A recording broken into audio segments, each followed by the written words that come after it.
श्रीकृष्णाचे एक अज्ञात भक्त, अज्ञात आपल्यासाठी, त्याला तर सगळंच ज्ञात। दासगणू महाराज यांना साक्षी ठेवून लिखाण सुरू केले, म्हणून गणेशदास ही नाममुद्रा। ह्याची सुरुवात श्री घाटपांडे यांनी श्री सिद्धिविनायक प्रसाद ह्या 21 अध्यायांची ओवीबद्ध रचना करून केली। यासाठी त्यांना श्री जयंत साळगावकर, नारायण काका ढेकणे यांचे आशीर्वाद लाभले होते। त्यांनी केलेल्या सगळ्या लिखाणांचा इथे वेळेअभावी उल्लेख करणे शक्य नसले तरी काही लिखाणांचा उल्लेख मी येथे आवर्जून करत आहे। गुरुदत्त बावन्नी, गजानन महाराज बावन्नी, श्री शंकर गीता सारामृत, वाल्मिकी रामायणावर ओवीबद्ध रचना, श्री सप्तशती मराठीत ओवीबद्ध केली, अष्टविनायक यांच्या बाबतीत रचना केली। सध्या त्यांचे नर्मदा पुराणावर लिखाण चालू आहे। आता अधिक वेळ न दवडता मी श्री भूषण घाटपांडे यांना मंचावर आमंत्रित करते। आता थोडीशी अल्पशी ओळख या सगळ्यांनी माझी करून दिली, कारण माझ्या सौभाग्यामुळे या ठाण्याच्या सेंटरमध्ये येण्याचं मला भाग्य लाभलं आणि गाडगीळ काकांनी मला वेगळा प्लॅटफॉर्म दिला। तुम्ही 2 शब्द येऊन बोला म्हणून।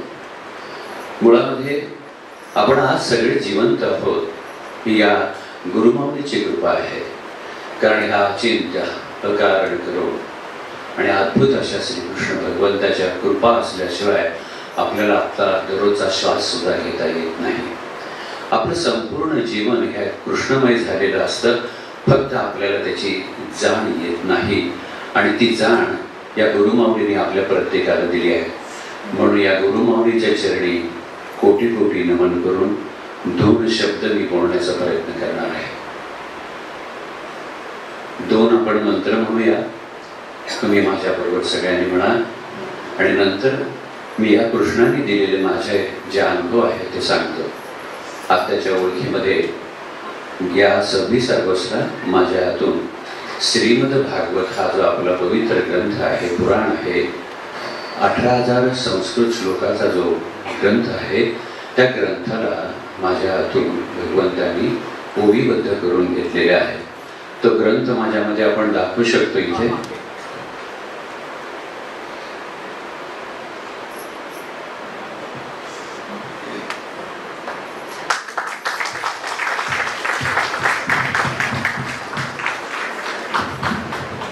ज्याला पुराणाचा मुकुटमणी म्हणतात,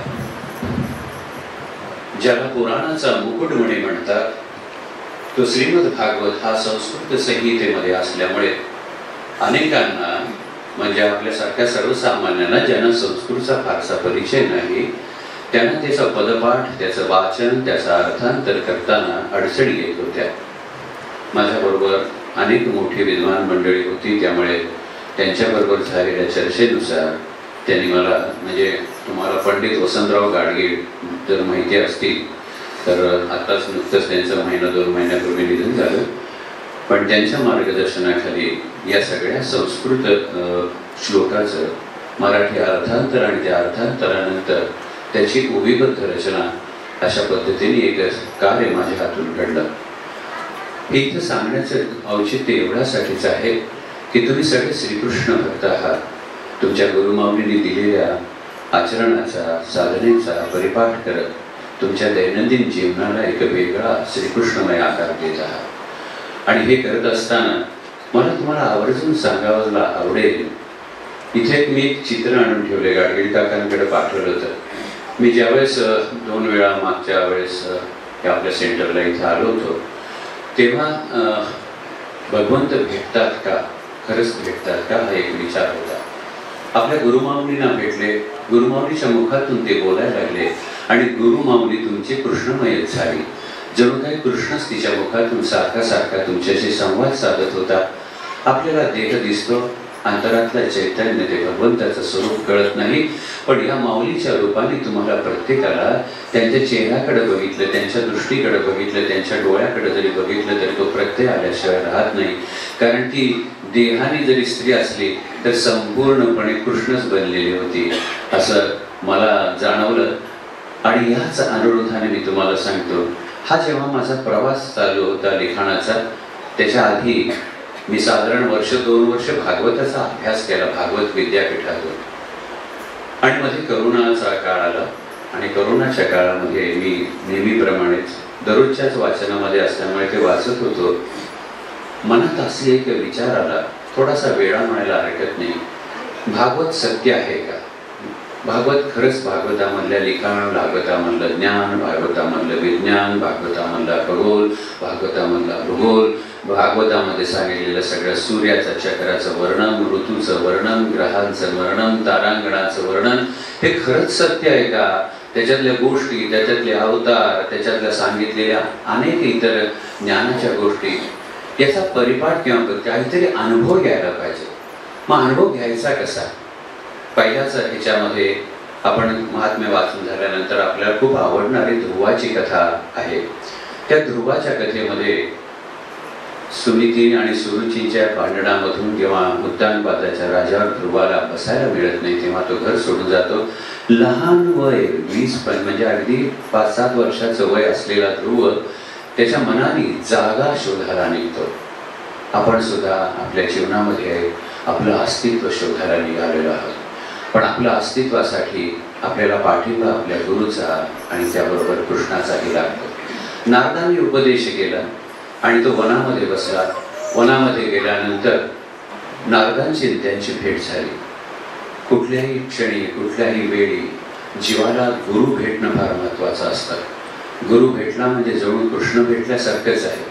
आणि नारद आणि नारायण हे काही वेगळे नाही. नारदांनी केलेल्या उपदेशाप्रमाणे ध्रुवाने ओम नमो भगवते वासुदेवाय हा मंत्र म्हणला. अभ्यास करतोय, चिंतन करतोय. माझ्या मनामध्ये शंका आली, ह्या बाळाला जर या 8-10 दिवसात किंवा अनुष्ठानामध्ये जर भगवंत भेटले असं ठासून या भागवतात म्हणलेलं आहे, तर आपण प्रयत्न करायला काय हरकत आहे? विचार अविचार होता, सुविचार नव्हता. आणि ध्रुव कुठे, आपण ध्रुव काय म्हणजे बरोबरी आहे का काही कसली? तरी सुद्धा मनाने ठरवलं की मी मुद्दाम सांगतो, मनाने जर ठरवलं, मनाने कौल दिला, भगवंताचा गुरुबाळचा जर पाठिंबा असेल, तर साधं छोटंसं सुद्धा मागणं असेल तर ते पूर्ण होतं. बरं का? मी या अनुरोधाची दुसरीही एक गोष्ट तुम्हाला न कंटाळता सांगणार आहे, म्हणजे तुम्ही कंटाळायचं नाही, मी बोलणार. त्या मंत्राचं अनुष्ठान आपण करावं का, असा एक मनात विचार आहे. आता त्याच्यात तर असलेलं की मंत्र असा म्हणावा की तैलधारेसारखा असायला पाहिजे, श्वासात सुद्धा म्हणलं गेलं पाहिजे. आपल्याला कुठे सवय सारखं श्वासात वगैरे म्हणायची किंवा नाडीवर हात ठेवून म्हणायची? आपल्याला सवयच नसते मुळामध्ये आपल्या नामस्मरणाची. आपल्या देहाला, आपल्या मनाला, आपल्या कणाला, आपल्या अंतःकरणाला या सगळ्या स्वरांची, नाममंत्राची सुद्धा माझा सुद्धा प्रयत्न त्याच पद्धतीने मी सुरू केला की निदान आपल्याला अनुष्ठानासारखं, पुरस्चरणासारखं भगवंताचं नाव घेता येतंय का, हा प्रयत्न सुरू केला. संकल्प करून काही करायचं नाही, आधी आपल्याला बसता येते का बघू म्हणलं. कारण कुठल्याही अनुष्ठानाला तुमची आसन सिद्धता व्हायला लागते. गुरु आपल्याला सांगतात की तुम्ही एके ठिकाणी, एका जागी, एका वेळी तिथं बघा, तिथं बसा, ती शक्ती तुम्हाला बरोबर तुमच्या समोर येईल. त्याप्रमाणे मी पहिल्यांदा प्रयत्न सुरू केला. मी साधारणपणे रात्री 9:30ला मांडी घालून बसायचो, तर 5:30-6 पर्यंत मी जप करत बसायचो.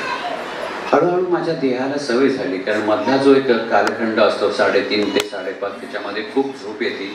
ब्राह्ममुहूर्ताला जागर राहावं असं सांगतात आणि त्यावेळेस मात्र आपल्या डोळ्यावर इतकं जडत्व आलेलं असतं की कधी एकदा झोपतंय असं होतं.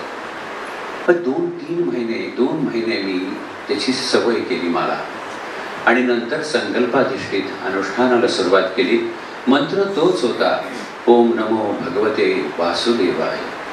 खरंच का या मंत्रामध्ये ती जादू आहे की आपल्याला भगवंत भेटतील? हो, निश्चित आहे. मी आज खात्रीने तुम्हाला सांगणार आहे, तुम्ही कुठलाही संकल्प करा, भगवंत तुम्हाला साथ दिल्याशिवाय, प्रत्यय दिल्याशिवाय, प्रतिसाद दिल्याशिवाय राहणार नाही. तुम्ही असं म्हणाल की जगामध्ये या माऊलीने जशी कृष्णमय झाली तर संपूर्ण विश्वच मुळामध्ये कृष्णमय आहे.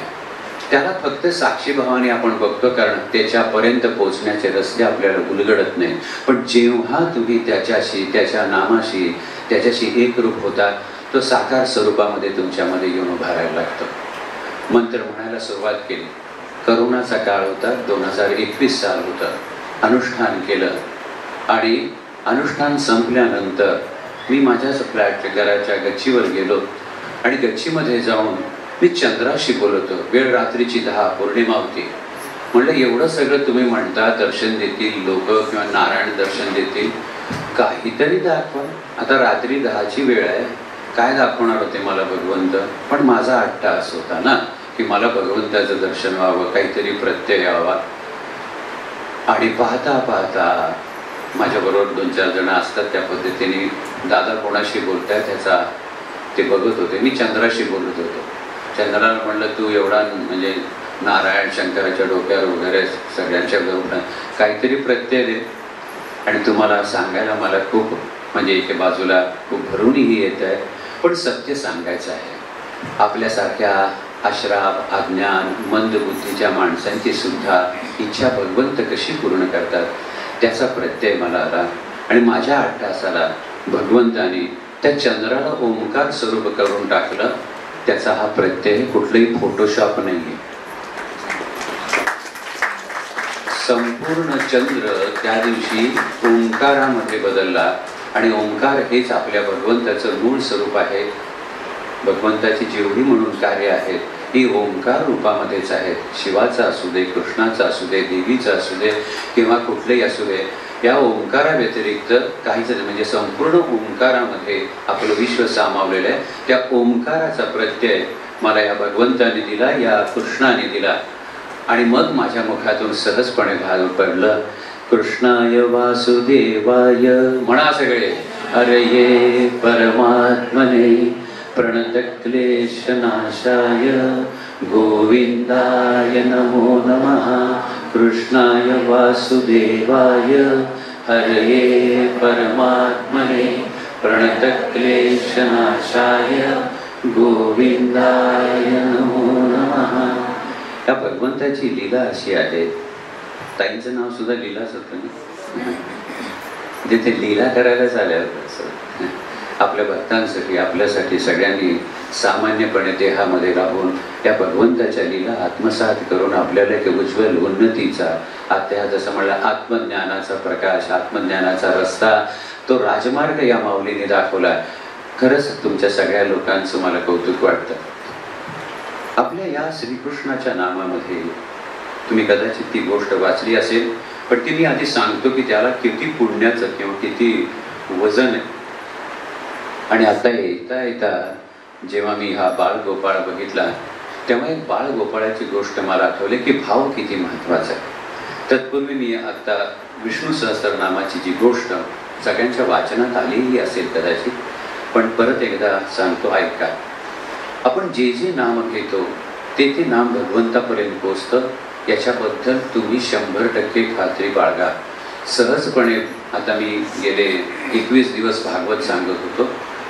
साधच चिंताना आपण जरी म्हणलं अरे हरे नमः कृष्णा काहीतरी हाक मारली तरी सुद्धा त्याचा उपयोग, त्याचा विनियोग तुमच्या कुठल्या तरी वर जर रजिस्टर ठेवलं असेल कुठं तर तिथं आज हा शिंकताना, धडपडताना, पडताना, बसताना, उठताना, झोपताना, रागवताना आपल्या नावाने रागवतोय, बोलतोय, पण माझं नाव घेतो तर तिथं नोंद होत जाते. काय झालं, असाच एक ब्राह्मण होता, नित्य नियम होता, जुनी गोष्ट आहे. दररोज विष्णू सहस्त्रनाम म्हणायचं आणि भगवंताला विष्णूच्यासाठी म्हणून तुळशी अर्पण करायच्या. नियम होता, वय वाढत होतं. ब्राह्मणाचा नियम होता, एकदा नारायणाच्या देवळापाशी जाऊन आतमध्ये जाणार. संध्याकाळची वेळ होती, त्याला एक आवाज ऐकू यायला लागला. ब्राह्मण बिचकला. तशी घनदाट झाडी असताना सुद्धा कुठून एका झाडीतून हा आवाज येतो, याच्यासाठी तो वाट बघत होता की कोणाचं रुदन आहे, कोण रडतं एवढं करुण स्वरामध्ये. पूर्वीचा काळ होता त्यामुळे त्यांना ती दृष्टी होती, ते संवाद साधू शकत असत. तर त्याला असं दिसलं की एक पिशाचिनी, वाक्य लक्षात घ्या, एक पिशाचिनी म्हणजे मानव देहातली योनी नाही, अशा योनीच्या मुखातून रडण्याचा आवाज येत होता. ब्राह्मण आपलं नित्यकर्म विष्णू सहस्त्रनामाचं करायचं थांबला, बाहेर आला. त्याने विचारलं, संवाद साधला, कोण रडतंय, समोर या. समोर आल्यानंतर ते जे सगळं विचित्र असं स्वरूप होतं त्याने विचारलं, तुम्ही कोण? मी म्हणले, एक स्त्री आहे आणि माझ्या गेल्या जन्मामध्ये मी माझ्या नवऱ्याला अत्यंत त्रास दिल्यामुळे मला ही पिशाची योनी आणि हा त्रास भोगावा लागतोय. मला असं जेव्हा माझ्या या योनीत रूपांतरित होत असताना असं म्हणलं होतं, कोणी जर मला त्याचं पुण्य दिलं तर माझा उद्धार होईल, मला नवीन जन्म मिळेल. वर्षानुवर्ष करण्यात येणाऱ्या विष्णू सहस्त्रनामाच्या संदर्भात कुठलाही पद्धतीचा अभिनिवेश मी करतोय, माझं आहे असं म्हणले नाही ब्राह्मण. ब्राह्मणाच्या मनामध्ये दया उत्पन्न झाली, करुणेने स्वर आलेले त्या पिशाच्याचे सुद्धा करुण स्वर त्याच्या मनाला, त्याच्या हृदयाला कुठेतरी गोचले.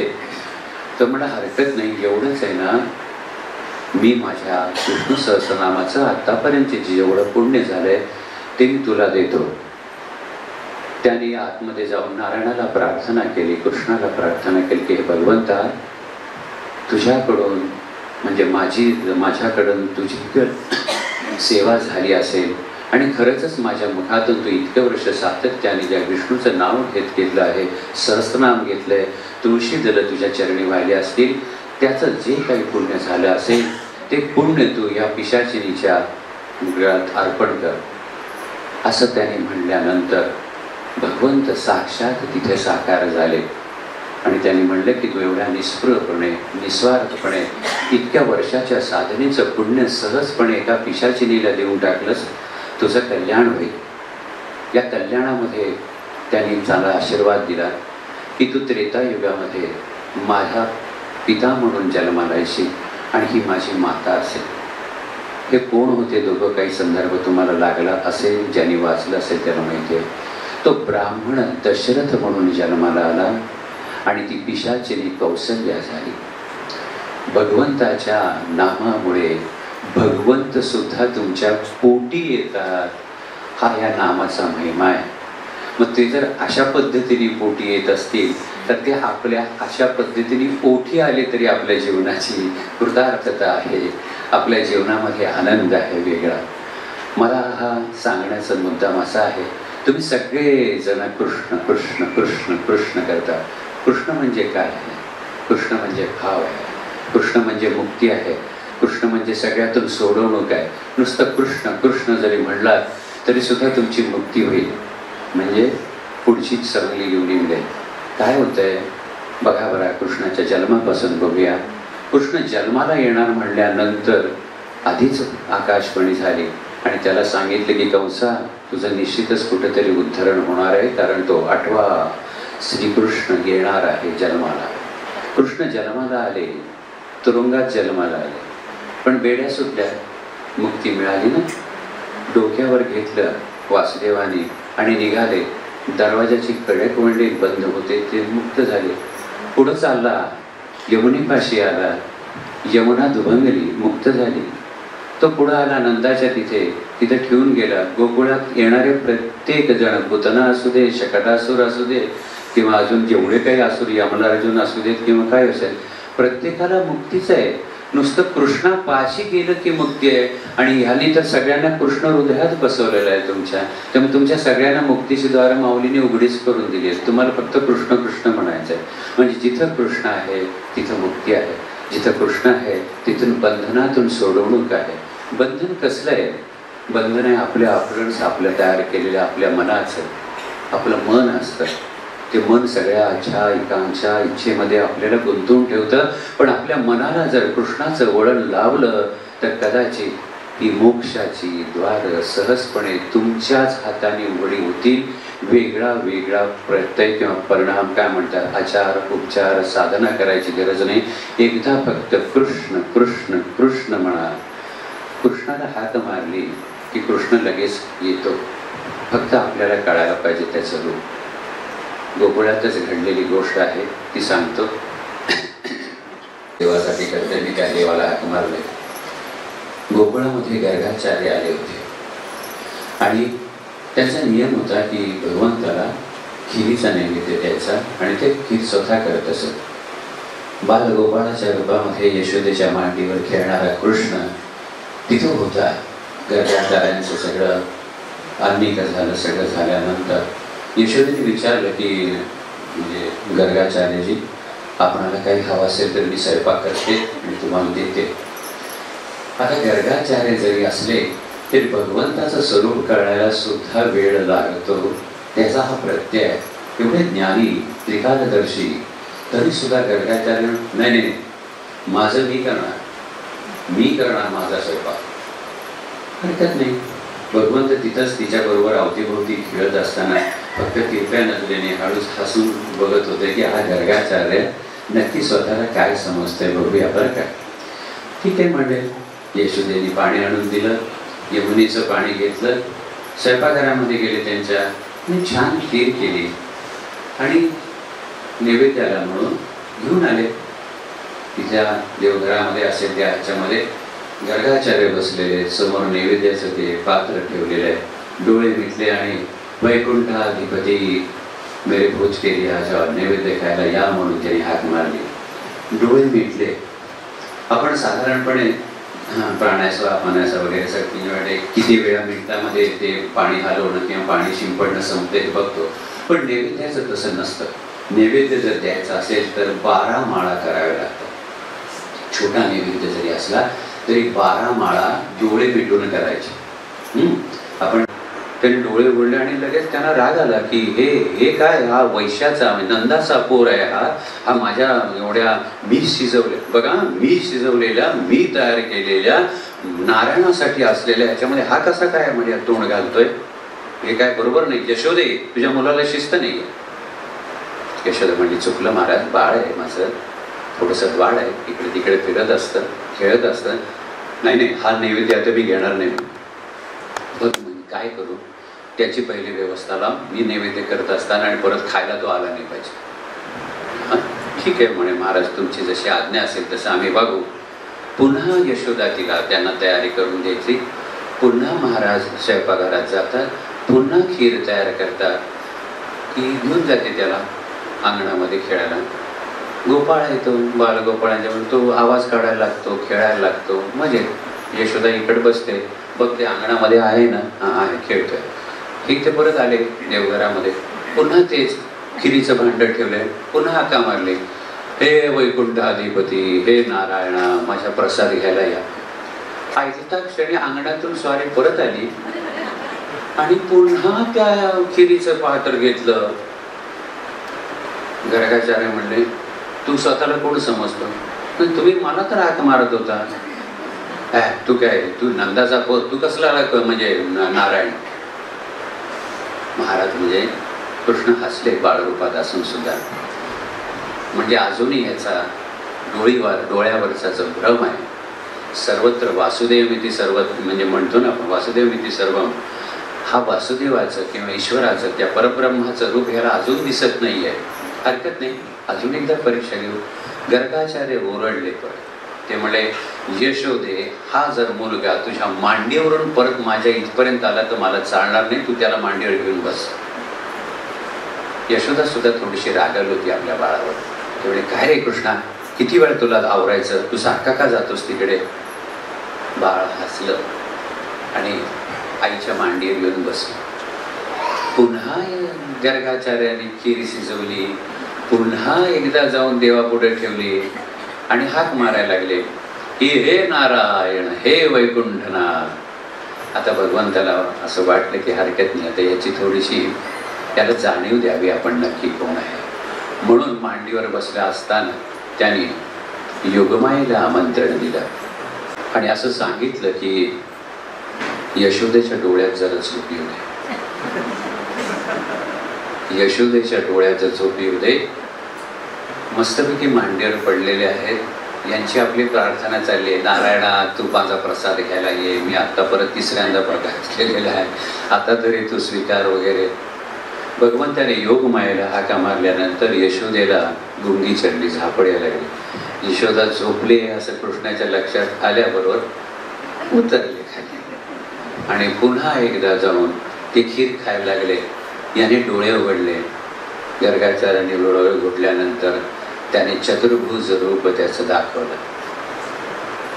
आणि हे नारायण असं म्हणल्याबरोबर शंखचक्र गदा पद्म प्रत्यक्ष नारायण उभे राहिले. अरे तू समजला नाहीस का अजून?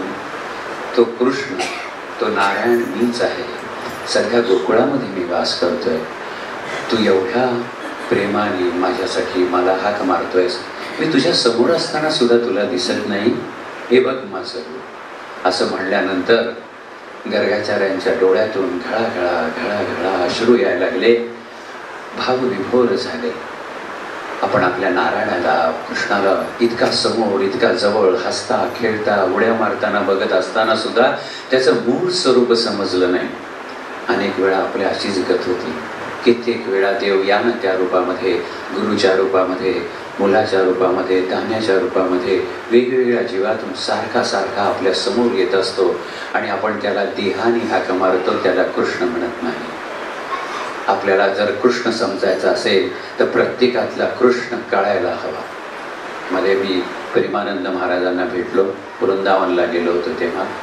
तर वृंदावनमध्ये चांगले आपल्याकडे जर इथं थोडंसं ट्रॅफिक जर झालं आणि समोरासमोर आडवे आले तर त्याच्या अपासून झपर्यंतच्या गोष्टी आपण सगळेजण ऐकतो. तिथं मात्र कोणीही ओरडत नाही. ते राधे राधे राधे राधे असं म्हणतात. रागवताना सुद्धा राधे आहे. राधा म्हणजेच कृष्ण आहे. भक्तीची धारा म्हणजे राधा आहे आणि ती फक्त कृष्ण आहे. मी आता तिकडे वळणार नाही कारण वेळेचं बंधन मला काकांनी लावलेलं आहे. तर या पद्धतीने कृष्ण म्हणल्यानंतर आपल्या सगळ्यांना आपल्यातला कृष्ण शोधायला शिकवलं या माऊलीने. तुम्ही कृष्ण बाहेर शोधू नका. कृष्ण तुमच्या हृदयात आहे. तुम्ही तुमच्या हृदयाला बघा. हृदयस्थ आत्मारामाला बघा. तो राम असू दे किंवा शिव असू दे, तो कृष्णच असतो. रूप कुठलंही घेऊ दे, कृष्णाव्यतिरिक्त जीवनच नाही.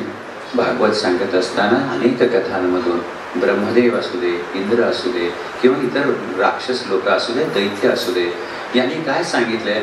हे सगळं जग माझं आहे. सगळीकडे मीच तर भरून उरलेलं आहे. जळी स्थळी काष्ठी पाषाणी सगळ्या ठिकाणी माझाच तर वास आहे. साधा कुठलाही कण घेतला, जरी खांब घेतला, जडातून सुद्धा मीच आहे. अचल चल सगळ्या गोष्टीतून मीच तर भरलेलं आहे. वामनाची जेव्हा गोष्ट आपण वाचतो किंवा वाचली असेल तर कृष्णाच्या संदर्भातल्या इच्छा पूर्ण करण्याच्या गोष्टी सांगतोय. ती एक दुसरी गोष्ट सांगतो आणि 2 मिनिटात तुमच्या वेळेनुसार संपवतो. काय झालं, वामन अवतारामध्ये भगवंत अगदी छान खेळणे, असे छान गोरपान गुटकं पोरगं आलं. शेंडी बिंडी होती, छान दिसत होते.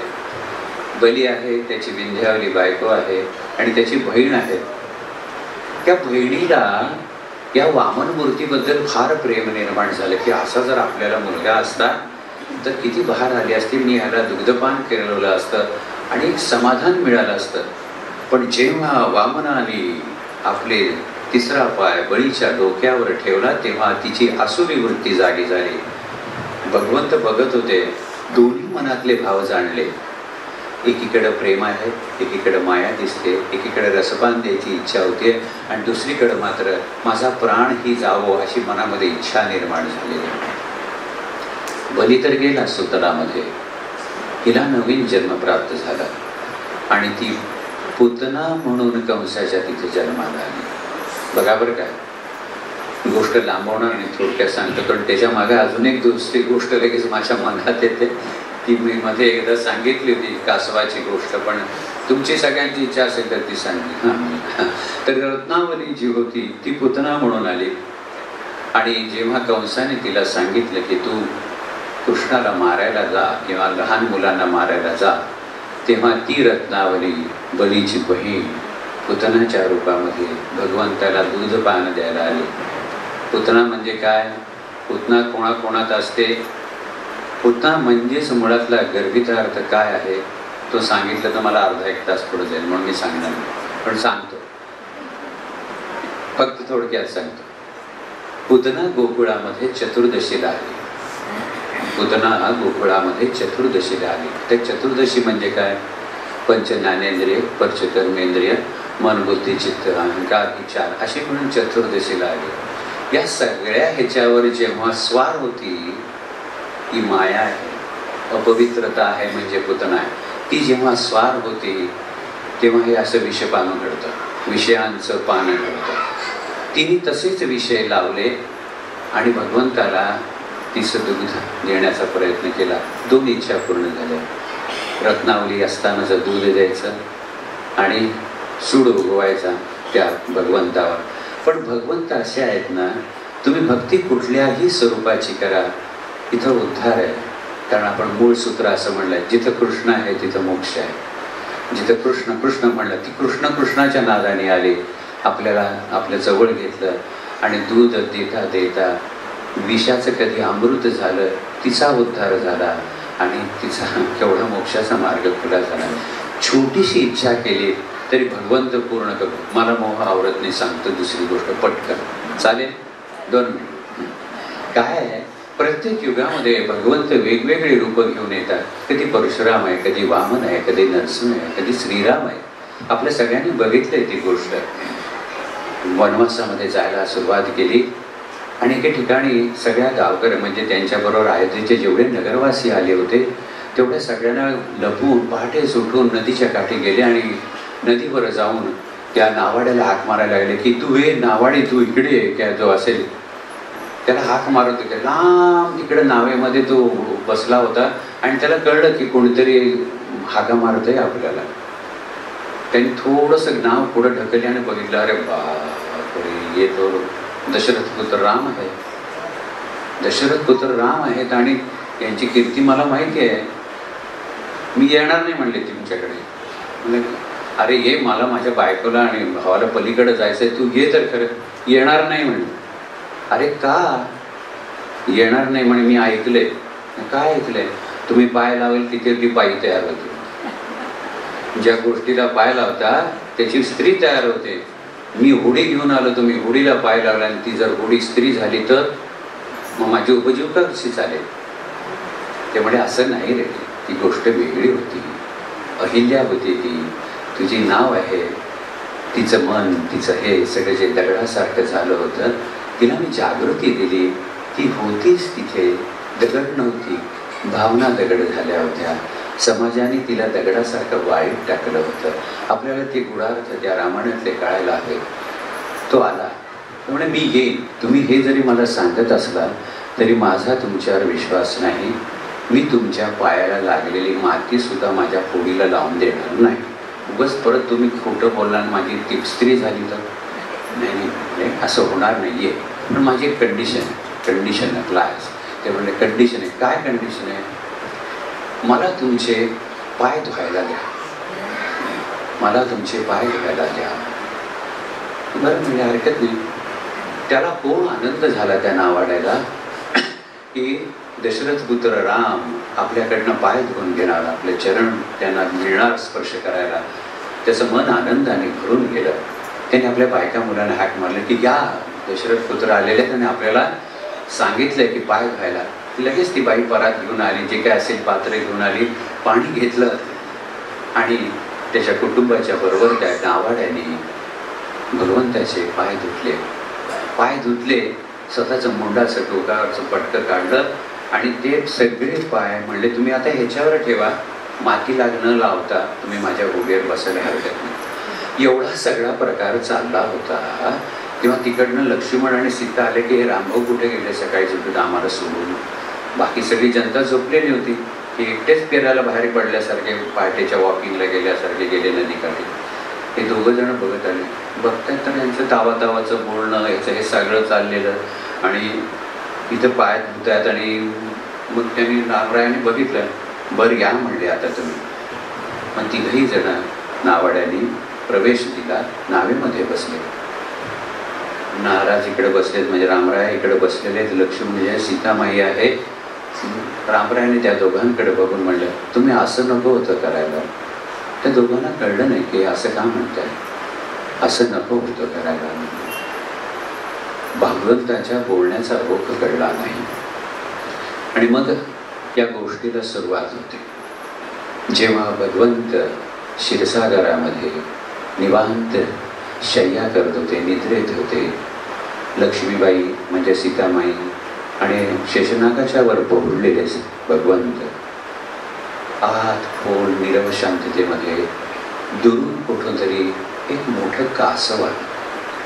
त्या कासवाच्या मनामध्ये एक इच्छा होती की आपण जातोच आहोत, तर जाता जाता भगवंताच्या चरणांना स्पर्श करून जाऊ। म्हणून ते हळूहळू हळूहळू मार्गक्रमणा करत जिथं भगवंताचे चरण आहेत त्या शेषशय्येच्या पाशी आले आणि तो आता येणार। तर लक्ष्मीबाईंच्या मनात आलं, आणि लक्ष्मी ही सर्व बायकांसारखी असते, आपल्या नवऱ्याचे पाय सोडत नाही। तिने त्यांना धरून ठेवलेलं होतं, त्यामध्ये तू इथे यायचं नाही, तू ताबडतोब तू जा। त्यामुळे त्या कासवाचा हिरेमोड झाला। फार वाईट वाटलं त्याला, मला थोडासाच तर स्पर्श हवा होता, पण माऊलींनी करून दिलेला नाही। ते तिकडून निघून गेलं। पण परत एक फेरी मारून त्याला असं वाटलं, माऊलींनी नाही दिलेलं आपल्याला संधी, निदान आपण वरच्या बाजूने जाऊ डोक्याच्या आणि तिथं काही स्पर्श होतोय का बघूया। म्हणून ते शेषाच्या वरच्या बाजूने यायला त्या कासवाने सुरुवात केली। पण आता शेष म्हणल्यानंतर लक्ष्मी म्हणजे त्यांचा राग आहे तसा, त्या शेषाचा राग तसाच। ते जवळ आल्याबरोबर शेष महाराजांनी त्यांचा फणा काढला आणि त्याला तू इथे यायचं नाहीस अशी सूचना त्यांच्या पत्कारामधून गेली। खूप हिरेमोड झाला, मनामध्ये इच्छा राहिली की मला भगवंताच्या चरणसेवेची संधी मिळाली नाही। काळानुसार कासव गतप्राण झालं, गेलं, आणि नंतरचा जो जन्म मिळालेला आहे तो या नावाड्याचा मिळाला। जेव्हा भगवंत आले नदी किनारी आणि तेव्हा त्यांनी त्यांचे पाय धुवायची संधी घेतली। भगवंतानी त्या नावाड्याची किंवा त्या कासवाच्या मनातली इच्छा सुद्धा त्याच्या नवीन जन्मामध्ये पूर्ण केली। म्हणून भगवंत त्यांना म्हणले तुम्ही असं करायला नको होतं, जे सांगितलं लक्ष्मणाला आणि याला सीतेला की भगवंत काय करतात। हा जो सगळा प्रसंग किंवा हे सूत्र जे आहे बोलण्याचं, छोटीशी इच्छा केली तरी सुद्धा भगवंत ती इच्छा पूर्ण करतात। मग तो जीव कुठल्याही परिस्थितीमधला असेल, केवळ माणसाच्याच इच्छा पूर्ण करतात असं नाही। साधा जीव असला, कासव असू दे किंवा इतर कुठल्याही गोष्टी असू दे, भगवंताला मनापासून मारलेली हाक ही त्याच्यापर्यंत पोहोचते। आणि ती या जन्मात जरी पूर्ण झाली नाही तर पुढच्या जन्मात का होईना जन्मोजन्मी जी काय असेल संधी गुरुच्या बरोबर असतील तर गुरु स्वतःच बरोबर घेऊन जातं की या माझा या लेकराचं कल्याण करा, ही एंट्री मिळून जाते आणि तुमच्या मनातल्या इच्छा पूर्ण होतात। आपण मागून मागून मागायचं काय, भक्ती व्यतिरिक्त काय मागणार आहोत आपण। जेव्हा भक्ती मागितली जाते त्यामुळे सगळ्याच गोष्टींनी आपण भगवंत स्वरूप परब्रह्माचा आनंद घ्यायला लागतो। आणि हा परब्रह्माचा आनंद घेण्यासाठी आज तुम्ही एवढ्या संख्येने इथे जमा झालेले आहात। हे 10वं वर्ष आहे, तुमचं सगळ्यांचं कौतुक आहे। तुमची ही भक्ती गुरुभक्ती अखंड राहो आणि कृष्णामध्ये तुम्ही सगळ्या आपल्या स्वतःच्या जीवनाला एक सुंदर आकार द्या।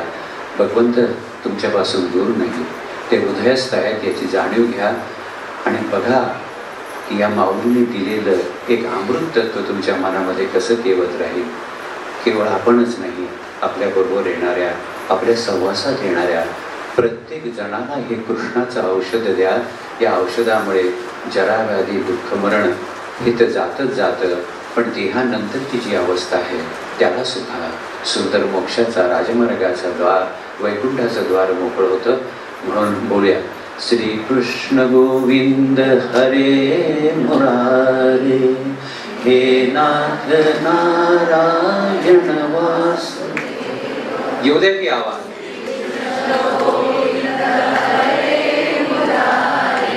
हे नाथ नारायण वासुदेव, श्री कृष्ण गोविंद हरे मुरारे, नारायण वासुदेव।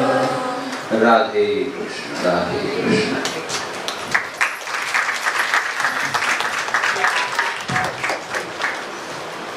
आणि आम्हाला सगळ्यांना समजतंय की हरकत नाही, नक्की यश मिळतं। आपण आपले प्रयत्न चालू ठेवायचे। ह्या प्रसंगाचा औचित्य साधून गाडगे काका घाटपांडे काकांना शाल देत आहेत।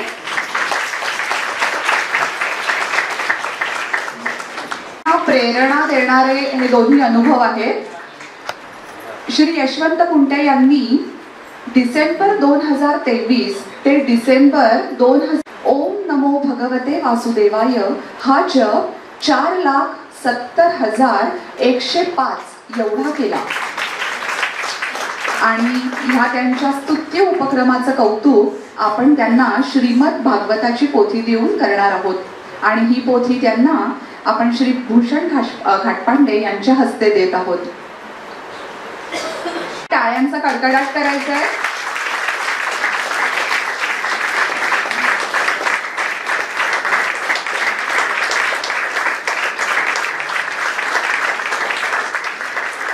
सुंदर योग आहे हा.